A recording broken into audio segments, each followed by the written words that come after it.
প্রতি বছর বিশ্বের বিভিন্ন দেশ থেকে নতুন রাজনৈতিক নিপীড়ন ও নিরাপত্তাহীনতার কারণে যুক্তরাজ্যে আশ্রয় চায়।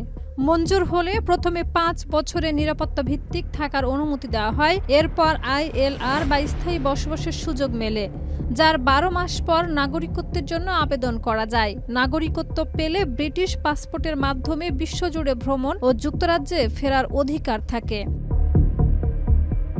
বিএনপির ভারপ্রাপ্ত চেয়ারম্যান তারেক রহমান ২০০৮ সালে চিকিৎসার জন্য পরিবারের সঙ্গে যুক্তরাজ্যে যান এবং তখন থেকে লন্ডনে বসবাস করছেন।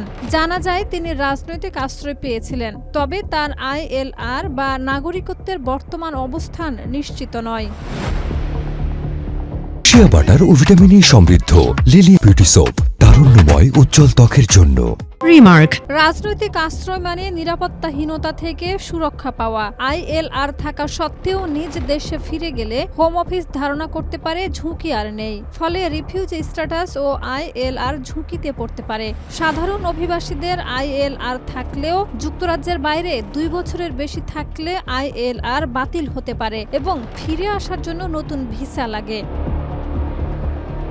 রাজনৈতিক আশ্রয়প্রাপ্তদের জন্য হোম অফিস একটি বিশেষ রিফিউজি ট্রাভেল ডকুমেন্ট প্রদান করে। এটি ব্যবহার করে তারা নিজ দেশে ছাড়া বিশ্বের অন্য দেশে ভ্রমণ করতে পারেন। তবে যে দেশে নিরাপত্তাহীনতার কারণে আশ্রয় নেওয়া হয়েছিল, সেই দেশে এই নথি ব্যবহার করা যায় না।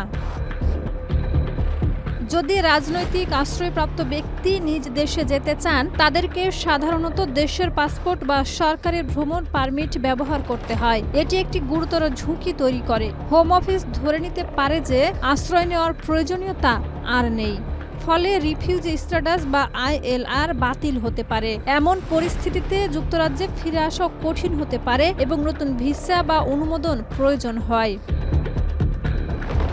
নাগরিকত্ব ত্যাগের ক্ষেত্রে যুক্তরাজ্যের হোম অফিসে আনুষ্ঠানিক আবেদন করতে হয়। এই প্রক্রিয়ায় সাধারণত ৮ থেকে ১২ সপ্তাহ সময় লাগে। নাগরিকত্ব ত্যাগের অনুমোদনের পর বসবাসের অধিকার আর থাকে না। এতে যুক্তরাজ্যে থাকতে চাইলে নতুন ভিসা বা অনুমোদন নিতে হয়।